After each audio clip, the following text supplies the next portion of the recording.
네, 안녕하십니까 여러분, 까이든입니다. 오늘은 제가 뉴스를 보는데 요런 뉴스가 있더라고요. 같이 한번 보시죠. 먼저, 아이 졸업까지 이사 걱정 덜었죠. 임대차법 효과 반긴 세입자들. 이렇게 임대차법 1년 평가, 세입자 평균 거주기간이 3.5년에서 이제 임대차법을 시행하고 나서 5년으로 늘어났다. 관심 있으신 분들은 충분히 진작에 아실 텐데, 원래 이제 전세라고 하면 우리가 흔히 2년 사는 거를 이제 계약을 하고 협의가 되면은 추가로 더 연장을 하든지 아니면은 나가든지, 예전까지는 그렇게 이제 전세 시스템이 되어 있었는데, 작년에 갑자기 이제 세입자들한테 더 이제 안정된 거주 공간을 제공을 해야 된다. 전세금이 계속 오르니까 전세금을 못 올리게 5%만 인상을 시키고 2년을 더 추가로 살게끔 해줘야 된다 라는 목적으로 이 임대차 3법, 요 임대차법 요게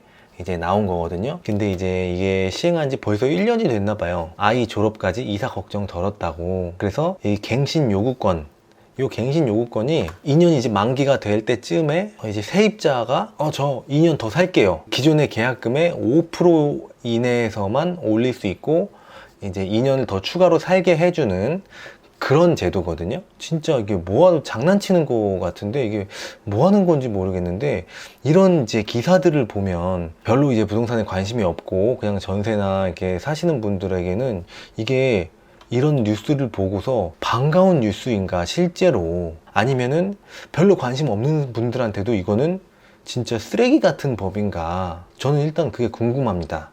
여기 갱신 요구권 행사한 임차인 사례 이렇게 되어 있어요. 1. 서울 용산구 오피스텔 20대의 임차인, 계약금 6천만 원에 최근 계약기간 2년을 연장해서 오피스텔 임대인은 월세 인상 대비해서 2년 이상 계약을 선호하지는 않지만 임대차법 때문에 어쩔 수 없이 2년을 연장해 줬다. 그리고 2번, 대구 동구 소재의 학부모 임차인, 자녀 졸업 때까지 현재 거주 아파트에서 전세 계약을 연장했다. 집주인 시세대로 증액을 요구했으나 갱신 요구권 행사로 낮은 금액, 그러니까 5%겠죠. 5%만 올려주고 재계약을 했다. 그리고 3번, 계약금이 이제 원래 1억 2천에 월세 20만 원 이렇게 반전세로 살고 있었는데 1억 2천에 월세 22만 2,500원으로 갱신을 해서 22,500원밖에 안 올랐다. 신혼부부라 모은 돈이 많지 않은 상황에서 5%만 증액하고 계약 연장을 했다.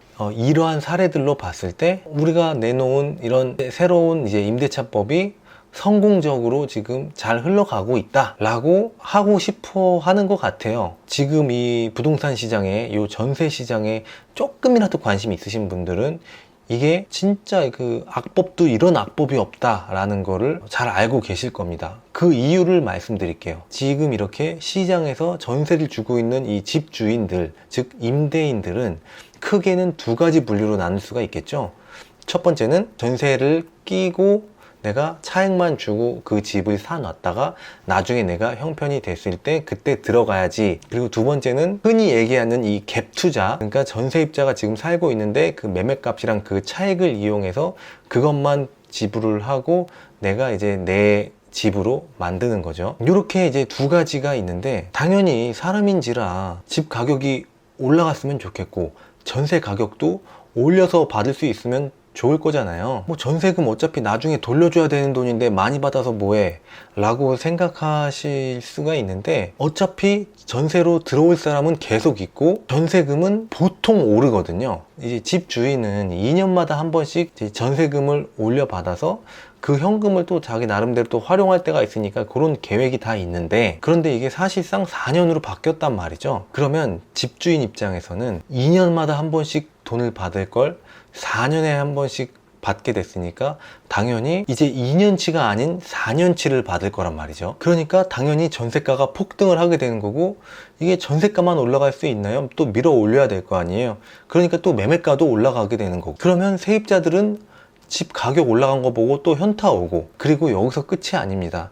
이 집주인이 이 갱신 요구권을 거부할 수 있는 조건이 있어요. 그 조건 중에는 집을 뭐 굉장히 많이 훼손했을 경우나 뭐 임대료를 3개월 이상 안 냈다던가 내 허락 없이 다른 사람한테 또 빌려서 이렇게 세를 받고 있다거나 뭐 이렇게 여러 가지 이유가 있는데, 사실상 그 외 항목들은 크게 뭐 해당이 없고, 제일 큰 거는 집 주인이나 아니면 내 직계 가족이 그 집에 들어갈 때, 그때는 갱신권을 거부할 수 있는 사유가 되거든요.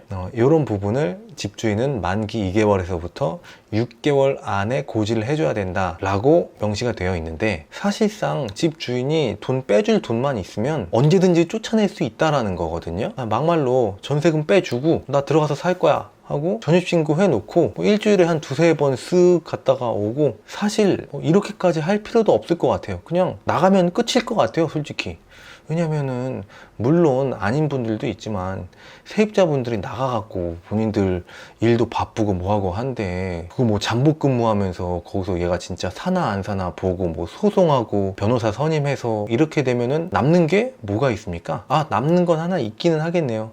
아, 이거 더러워서 집 사겠네요. 사실상 이렇게 되니까 이 세입자분들은 계획을 짜기가 더 애매해진 거죠. 그래서 이게 세입자들을 위한 법이라고 갱신율이 올라갔다고 자랑할 만한 그런 뉴스가 아닌 거죠. 요거를 보고 고지고대로 와, 야, 진짜 효과가 있구나, 잘하고 있구나, 이런 생각하면 절대 안 됩니다. 요거는 그냥 제 뇌피셜이지만 거기 국회에 있는 사람들이 이런 부작용을 모를 리 없어요. 그 사람들도 다 집 가지고 있고 집도 몇 채씩 가지고 있고 한 사람들인데 이런 부작용을 절대 모를 수는 없고요. 이렇게 해서 더 이 양극화를 더 심하게 만들어서, 이 쉽게 얘기하면 사다리를 걷어 찬다고도 많이 표현하잖아요. 계속 어떤 정부의 정책이나 어떤 그런 혜택에 의지할 수밖에 없게끔, 저는 그런 큰 그림을 그리는 게 아닌가 의심을 한번 해봅니다. 아무튼 지금 이 전세를 살고 계시면서 요번에 임대차법이 갱신 청구권이 생겨서 와, 좋다라고 생각하시기보다는, 이거를 기대면 기대일수록, 여기 또 시간이 늦어지면 늦어질수록 계속 늪에 빠지는 거라고 생각을 하셨으면 좋겠습니다.